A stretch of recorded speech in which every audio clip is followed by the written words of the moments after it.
Good afternoon and welcome. Today marks the start of the next chapter in this country's fight against Covid-19. A few hours ago, the Prime Minister announced, thanks to the progress that we've all made, we will be lifting the Plan B measures and returning to our original Plan A.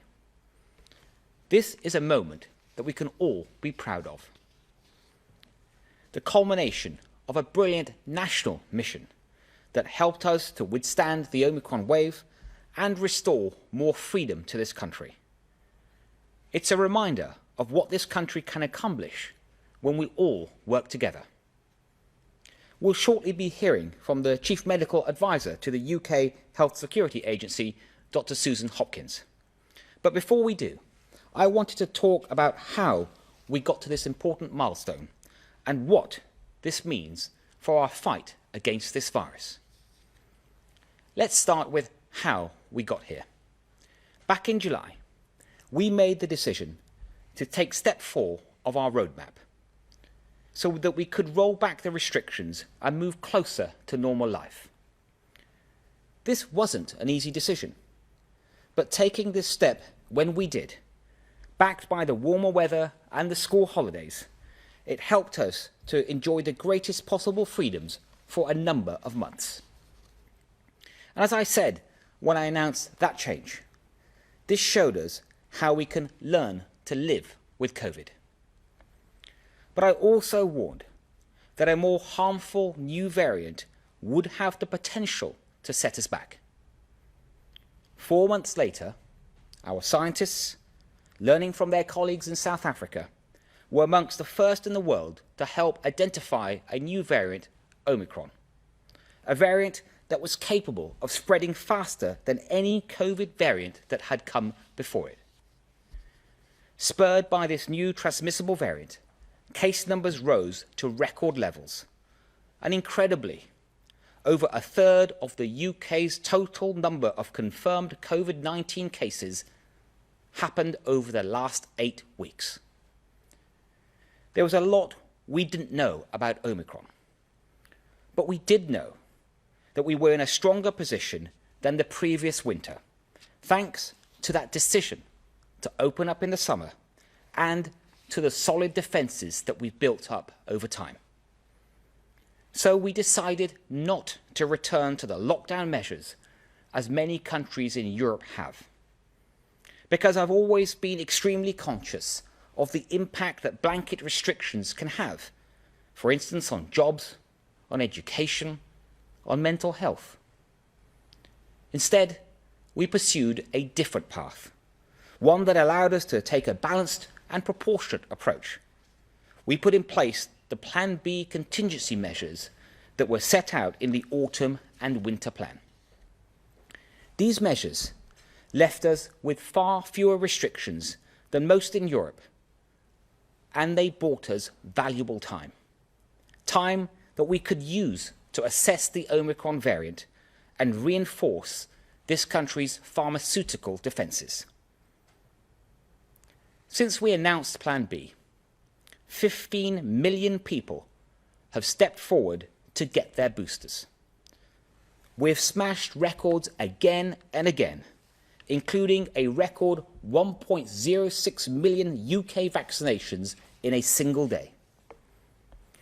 We've also massively expanded our capacity for testing, and we expect to have some 400 million lateral flow tests available this month alone. That's quadruple our pre-Omicron plans. On top of this, we've secured even more antivirals and treatments and deployed them directly to those people with the highest risk. Thanks to this huge collective effort, we're more boosted than any large country in Europe. We've created the largest testing program of any country in Europe, and we've procured more antivirals than any country in Europe. That's why we are the most open country in Europe, and today we've announced plans to go even further. Our plan was to use the time that Plan B gave us to give ourselves extra power in our fight against Omicron. This plan has worked, and the data shows that Omicron is in retreat. Today's ONS data shows a fall in infections, including in older age groups. Hospitalizations have also fallen over the past week, and the number of patients, COVID patients, in intensive care beds is now at the same level as it was back in July. I've always said that we would open up the country as soon as the data supports it. And earlier today, that's why we announced 3 important changes as part of our return to Plan A. First, starting immediately, the government is ending the guidance on working from home. And I know that many people have already started talking to their employers about making arrangements to return safely to work. Second, from the start of next Thursday, mandatory certification based on vaccines and tests will end. But of course, organisations can still choose to use the NHS COVID Pass voluntarily. Third, also starting next Thursday, we'll no longer legally mandate the wearing of face masks. But we must suggest that they are worn in enclosed and crowded places, especially where you come into contact with people that you don't normally meet. These changes will take effect sooner, even sooner, in classrooms, where we will no longer require face coverings from tomorrow, and the Department of Education will shortly remove the guidance on their use in communal areas. As well as these changes, we're also exploring where else we can ease restrictions. We're looking to replace legal requirements on self-isolation with guidance and advice, and in the coming days, I'll be setting out our plans to further ease restrictions on visits to care homes. The steps that we've announced today represent a major milestone. But it's not the end of the road. And we shouldn't see this as the finish line, because we cannot eradicate this virus and its future variants. Instead, we must learn to live with COVID in the same way that we've learned to live with flu, and we'll be setting out our long-term plan for living with COVID-19 this spring. We must stay vigilant and be mindful that there could be bumps in the road ahead. Although we've worked hard to make sure that the NHS will be ready and resilient, building Nightingale surge hubs and signing new deals with the independent sector, it is still facing significant pressure this winter. Even before the Omicron wave, we had a COVID backlog of elective care. And now, unfortunately, that COVID backlog will be larger still. So we must proceed with caution. A pandemic is a marathon, not a sprint. Even on this day of progress, I'd urge everyone to think about what they can do to help keep the virus at bay. Whether it's washing your hands, letting in fresh air, or getting tested and self-isolating if you're positive. But the best step that we can all take is to get vaccinated. It was the jabs that have got us this far, and the jabs can keep us here too. I'm so grateful to all the staff, the volunteers, the military, everyone that worked on the rollout program. We asked you to come forward, and you did, in your millions, and it's because of you that we've been able to take these steps today. But for as long as there are people who haven't been protected, we know that our defences aren't as strong as they should be, and the NHS will be under more pressure than it should be. So please, if you haven't had your first, second, or third jab, it's time to come forward. help us keep this success story going and protect the incredible progress that we have all made. Now I'd like to hand over to Susan, who will talk us through some of the latest data. Thank you. First slide, please. So this slide highlights the number of cases that we've seen testing positive in the UK. And two important points. One is that you can see that in December, January, we had a threefold higher number of cases detected than we did in a similar period last year in the middle of the Alpha wave. The most recent 7-day average is 93,210 cases per day, and that has come down quite substantially from a peak on the 29th of December at almost 225,000 cases. Next slide, please. And this is also reflected in our hospitalisation data. Here you can see that we have reached case numbers of less than 20,000 in cases in hospital across the UK. And again, that is less than half the peak that we saw last December, January 2020-2021. It's also important to note that there are only 703 patients in mechanical ventilator beds, and that's at a level that is as low as last July, when we also opened up in this country. It's also much, much lower than we saw in the wave in last January. And this is reflecting our high levels of vaccination in the population and also the reduced severity that we have seen with Omicron. Next slide, please. And here you show the amazing progress that we have made with 52 million people who are having received their first dose, more than 48 million people on their second dose, and 36.6 having received their booster or third dose. That's 2/3 of the eligible population in this country. And we have more to do.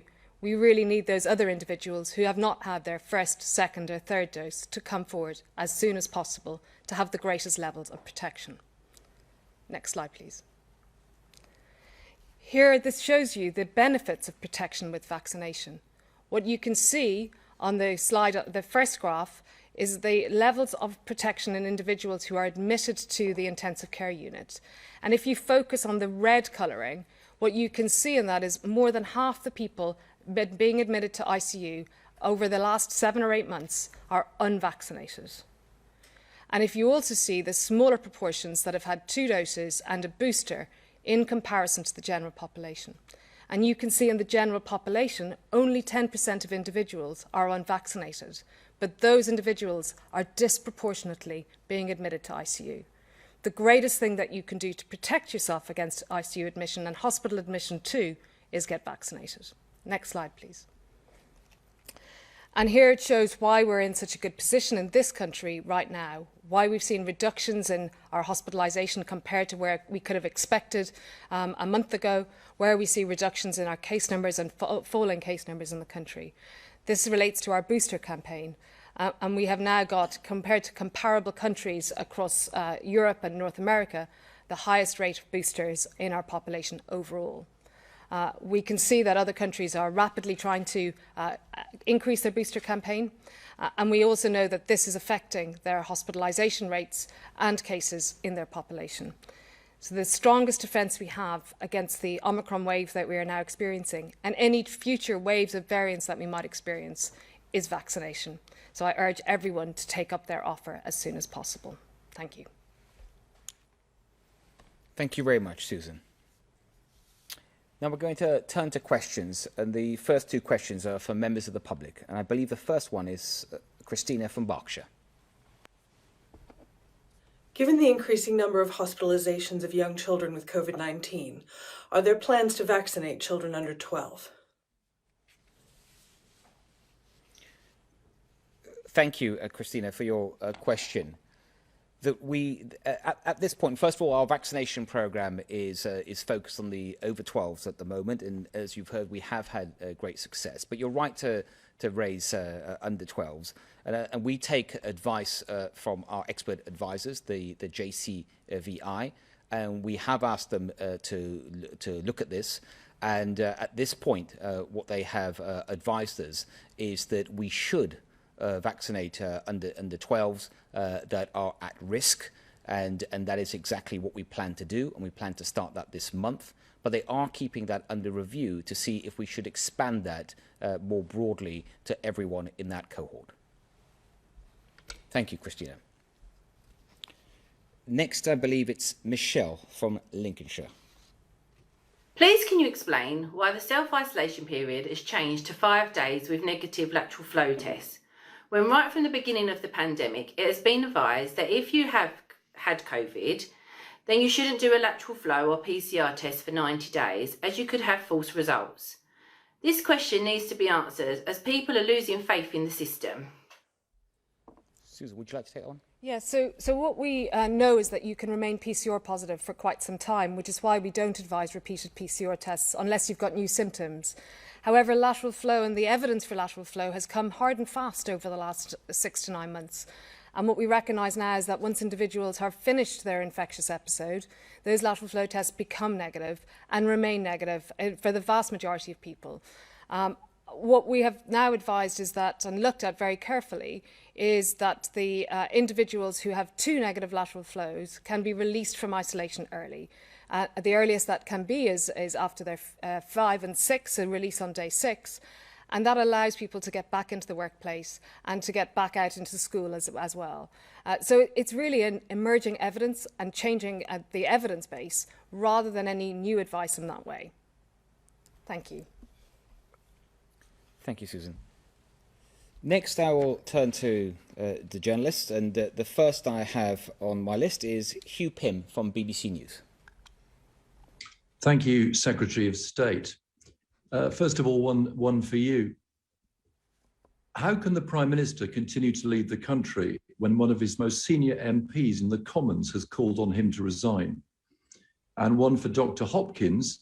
Cases have risen rapidly, fueled by Omicron. Do you expect them to continue falling quite quickly? So thank you, Hugh. I was with the Prime Minister today in Parliament when he set out our response to COVID, and there was a huge amount of support for what he set out, and anyone could, I think, see that whether you're in Parliament or watching. And obviously, what we've seen in the last few weeks and what we've been seeing, whether it's in our newspapers, on the BBC or elsewhere, it's caused a lot of pain and anger. And I, of course, like anyone else, I absolutely understand that.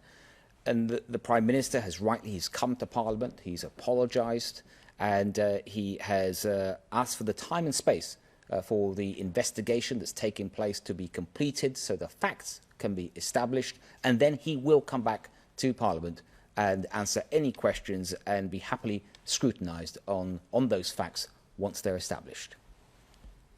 Thank you. On the cases falling, so we've seen cases fall now for the last 2 weeks, and that is good news, and actually they're starting to fall all across the country in all regions. There is, of course, some age differences. Some age groups are seeing plateaus or some still slight rises. Therefore, while we believe that overall we will continue to see declines in cases, that may plateau at some points as the infection is in various different populations. It's very hard to see beyond 2 to 3 weeks, and clearly the biggest change that's going to happen is people's behaviour. And people's behaviour and how they react to the removal of Plan B will determine how fast infection can spread in the population. The biggest response that we all have as individuals is to take our personal behaviour seriously, and that really is driving towards vaccination uptake, as well as remembering to wear face coverings when you're in enclosed spaces with people that you don't know. Thank you. Next, I have Tom from Sky, please. Thank you, Secretary of State. What is the public health justification for ending the requirement to self-isolate if infected? And if the government does bring that forward, is it prepared to do so against the guidance of the WHO during a global pandemic? And given the suggestion that today's announcements have only been made given the political difficulties the Prime Minister finds himself in, do you as Health Secretary offer him your unqualified support, or are you, like Rishi Sunak, going to reserve judgment ahead of the Grey Report? And can you hand on heart say that you've never bent the rules? Okay, well, let me start on that. I mean, first you asked about the self-isolation rules, ending the self-isolation rules if you're positive. Of course, that is still a requirement. That it is something that, as I've said a moment ago, the Prime Minister has referred to today, we will review. So there's no decision on that at this point, but it is clear that despite the changes that we're announcing today, there is still a very high rate of prevalence, I think around 1 in 20, according to the latest ONS data. And it is important currently to keep those rules in place. We will, of course, review them. I don't want to presume the outcome of that review, but it is reasonable to think, just as we're living with flu, for example, we don't require people to legally self-isolate, but to remain cautious, to be sensible. If they're infected, we will I think, eventually have to find a way to live with COVID in a similar fashion. On your question about the Prime Minister, I fully support the Prime Minister. And as I said a moment ago, it's important to me and to the country that he's come to the House, he's apologised, and I think it's right that we're waiting for the outcome of the report. And when that is complete, this investigation establishes the facts, then the Prime Minister will come back and answer further questions. And I think you asked me about me and rules, whether I have observed the rules, if I heard you correctly. And I can say, with full confidence, I've absolutely observed the COVID-19 rules at all times. And I would say, like millions of people across the country, it hasn't been easy. Like millions, my mum lives alone. I couldn't go and see her. I couldn't go to a close friend's funeral. It wasn't easy, but it was the right thing to do, as millions have done up and down the country when they were asked to. And it's important also that if you look at today's announcement, that because millions and millions have observed the rules, they've done the right thing, that we can take the measures that we're taking today and remove these restrictions on our freedoms, which should always be a last resort. So I'm proud of the British people and what they've allowed us to achieve in our fight against this horrid virus. Susan, did you want to say anything on the self-isolation rules as well? Well, I mean, I would just add that for the vast majority of conditions, either self-isolation as cases or self-isolation as contacts of cases isn't a legal requirement, but we give solid public health advice and people follow that.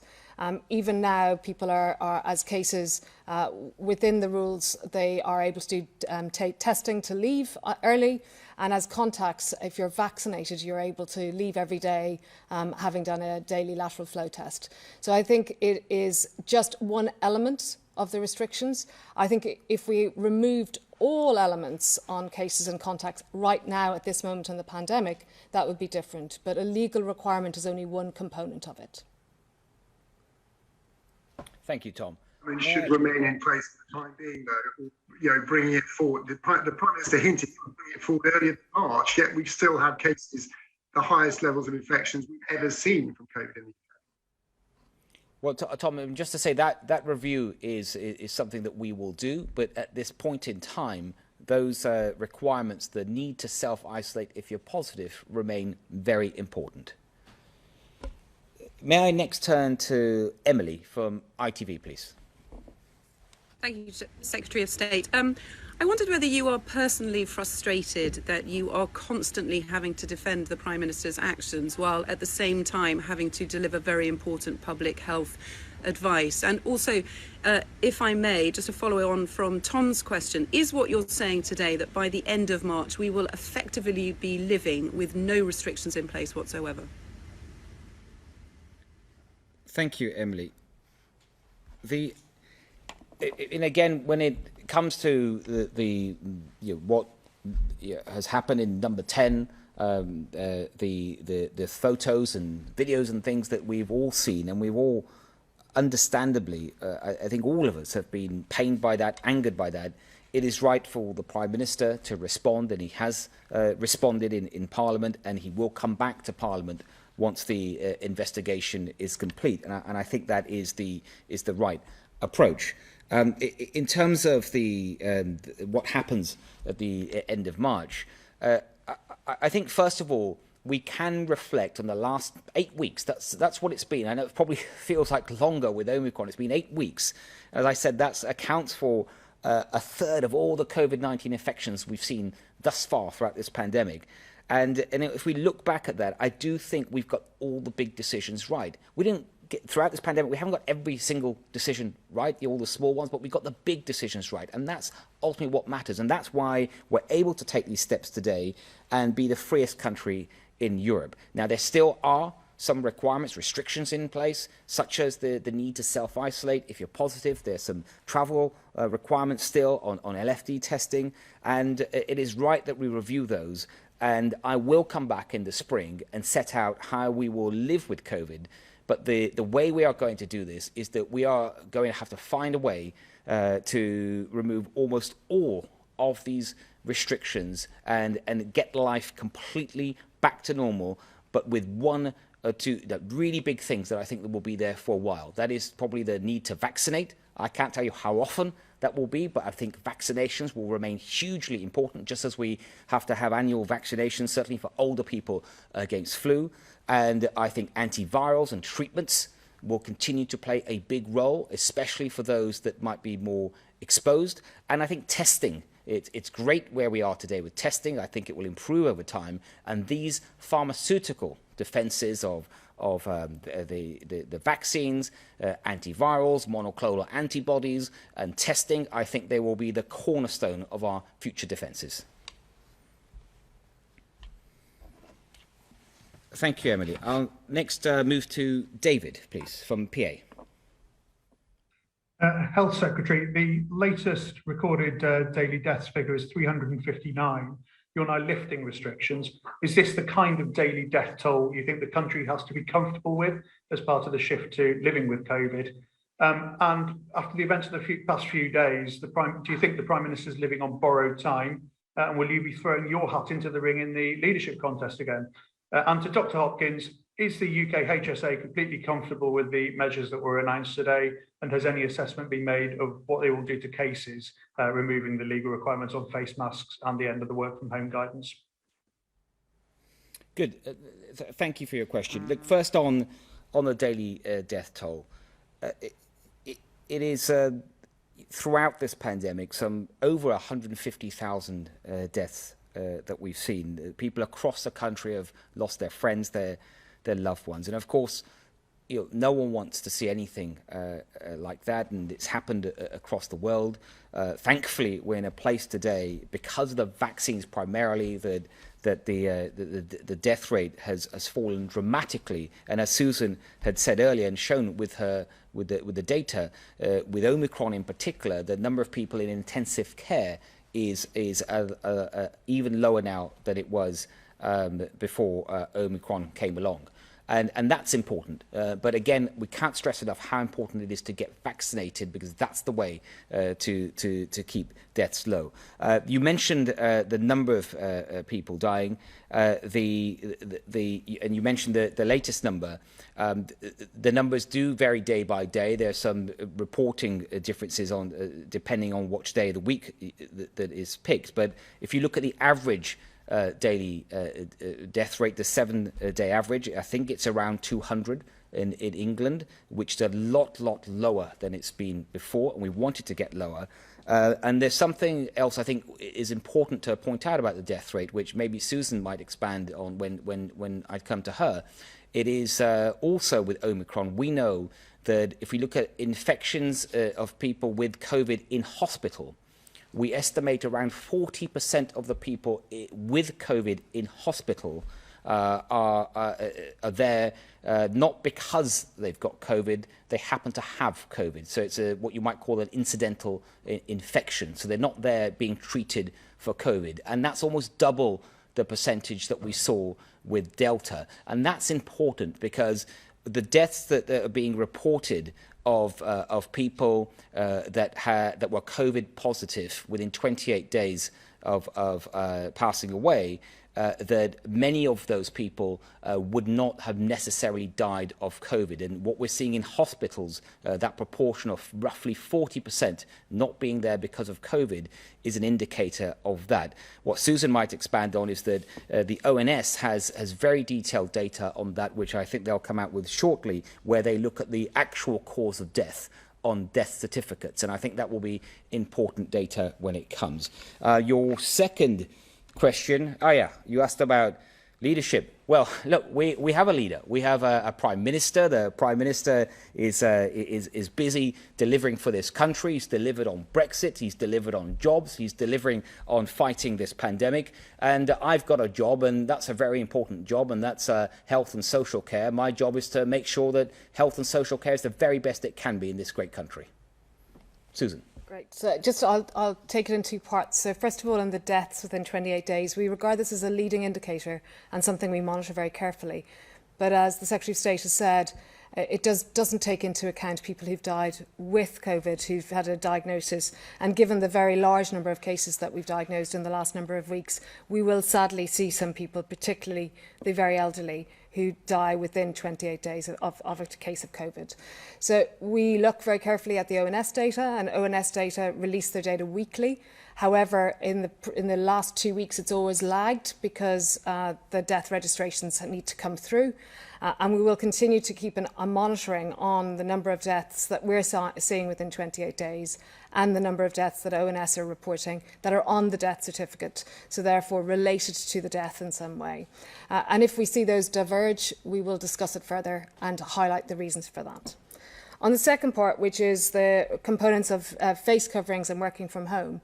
So I think what we've seen is that case numbers have declined. It's people's behaviour that are going to make the difference over the next 4 weeks on whether those case numbers continue to decline, stay the same or rise. Clearly, when you're working from home, you have less social contact, but we're already seeing some people start to go back into the office and mix and socialise more. They need to do that carefully and within the guidelines, taking care, particularly when they're on public transport in indoor spaces and crowded places, to wear face coverings, to test regularly if they're going back out and meeting people, particularly those who are more vulnerable. And finally, to ensure that they've taken up that vaccination offer.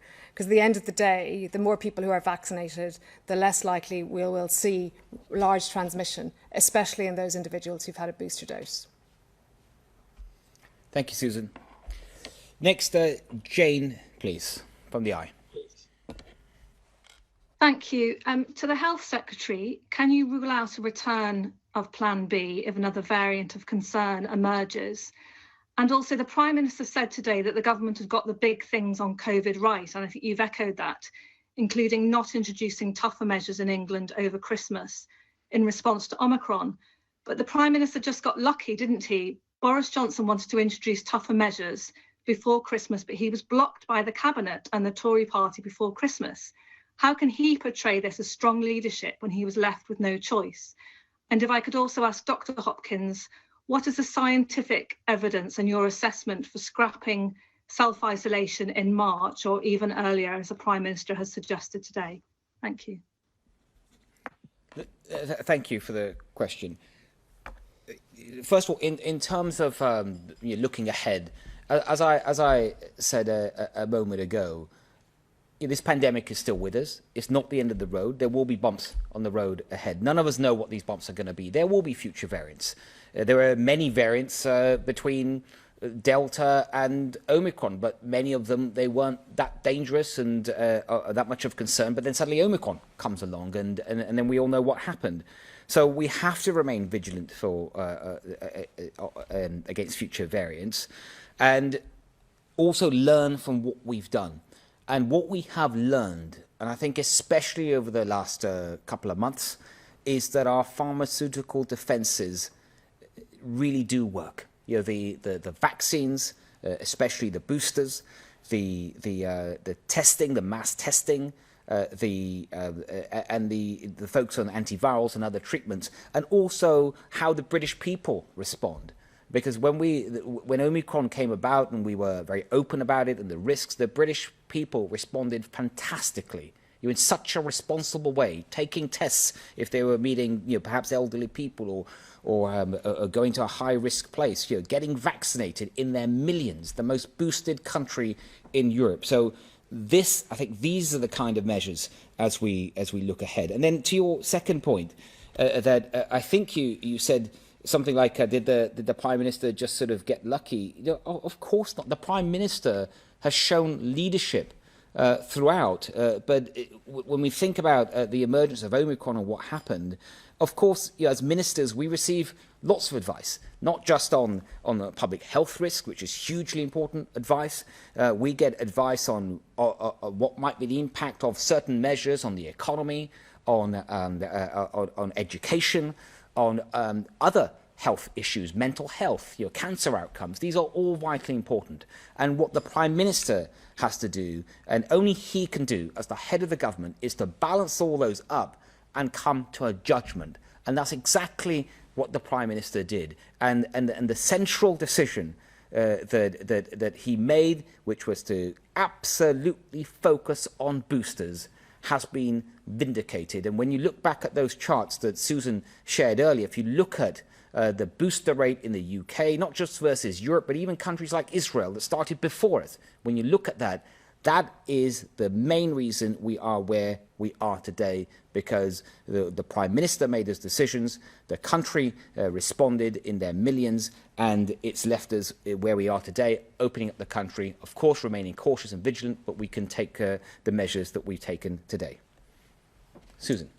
So I think calling it scrapping self-isolation is a bit simple. What we have done over time is look at the evidence. We now reduce the isolation period for people who are cases from what was 10 days down to potentially just 5 days if you have 2 negative lateral flow tests. So that's almost half for many people. In addition, for those people who are contacts, if you're vaccinated, you can do daily LFDs and not need to self-isolate already. And so that is the vast majority of the country, as the vast majority of the adult population have had 2 doses and therefore meet that.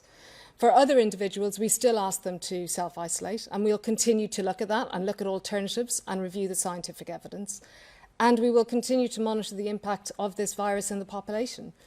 And I do come back to the fact that for other diseases, we recommend to people how long they isolate for when they've got symptoms, and we recommend to contacts how long they isolate for if they're a close contact. But we also use other things, such as treatments and prophylaxis, to prevent disease. And as we move through this pandemic, we will develop new tools, like we've developed lateral flow, to allow us to change the approach and to use science to inform government policy. Thank you, Susan. And then finally to Yasmin at the Financial Times. Thank you. I just have a couple of questions for the Health Secretary. Given the ongoing anger over parties in Downing Street and Whitehall, what's your response to those watching from home who would argue that the government's really lost all credibility when it comes to leading the nation through these final stages of the pandemic? And secondly, just to follow up on David's question about impact assessments, in Prime Minister's questions today, Labour called on the government to publish the scientific evidence supporting the PM's decision to move to Plan A. Do you plan on doing that? And will you be publishing some form of impact assessment on the lifting of restrictions, say, for example, on the health service? And finally, are you able to provide any update as to when the government will be changing the definition of fully vaccinated to having 2 jabs and 1 booster? Okay, thank you very much, Yasmin.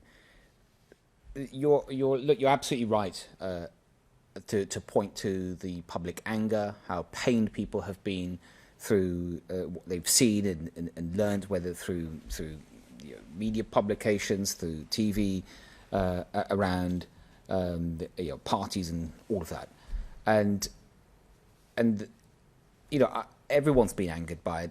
I've been angered by it. I'm pained by it. You are, I'm sure, and that is perfectly understandable. And it is right that the Prime Minister has come to Parliament.